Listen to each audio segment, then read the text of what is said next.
Did you know that in 2017 and in 2018, Starbucks has opened up a new store in China on average every 15 hours, which means they opened up almost 2 stores every single day for almost 2 years.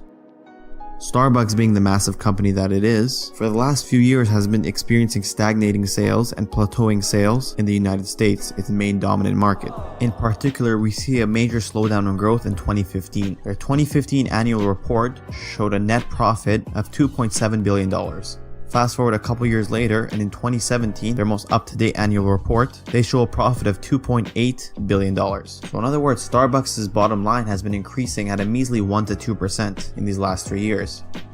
And the stagnation in their profitability has reflected in the stagnation of the growth in their stock price. Starbucks relative to the S&P 500 in the last 3 years, you can see the large divergence these two respective entities are taking.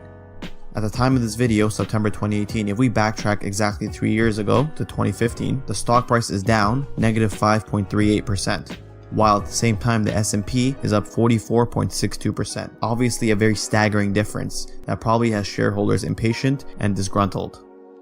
As shareholders have become increasingly impatient, management has been revving up the engine in the Chinese market to come to an answer. Rather than reinventing the wheel and focusing on innovation, Starbucks' main attempt here in a market much bigger than the United States.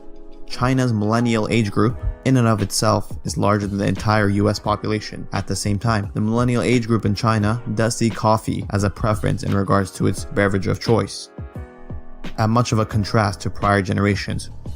With the size and the beverage choice, it does seem that there is a lot of opportunity for Starbucks in China. As their economy continues to grow, so with it does an emerging middle and working class. And there are positive signs for Starbucks in regards to its success and growth in the Chinese market. If you look at their most recent quarterly filings, ended July 1st, 2018, there are a couple of interesting figures that we can take away from this report. One is that the 3 quarters ending July 2018 relative to the 3 quarters ending July 2017 shows growth in China and the Asia Pacific increased nearly 10%. In the quarter that just ended, July 1st, 2018, they opened up a total of 511 stores, 257 coming just from China and the Asia Pacific. So in other words, it looks like the dominant growth for Starbucks going forward is in China and in the Asia Pacific. They increasingly become a more important part of their revenue segment. If you look at their total store count, which is at 28,720, the China and Asia Pacific market is near 30% of its total store count. Revenue as a whole was up 9%. Revenue in China and the Asia Pacific was up 36.9%. By the third quarter in 2017, China and the Asia market was 14.26% of the total revenue. By Q3 2018, China and the Asian market was almost 18% of the total revenue. As it stands right now, just in China, the most recent figures show Starbucks to have 3,300 stores with about 14,000 in the United States.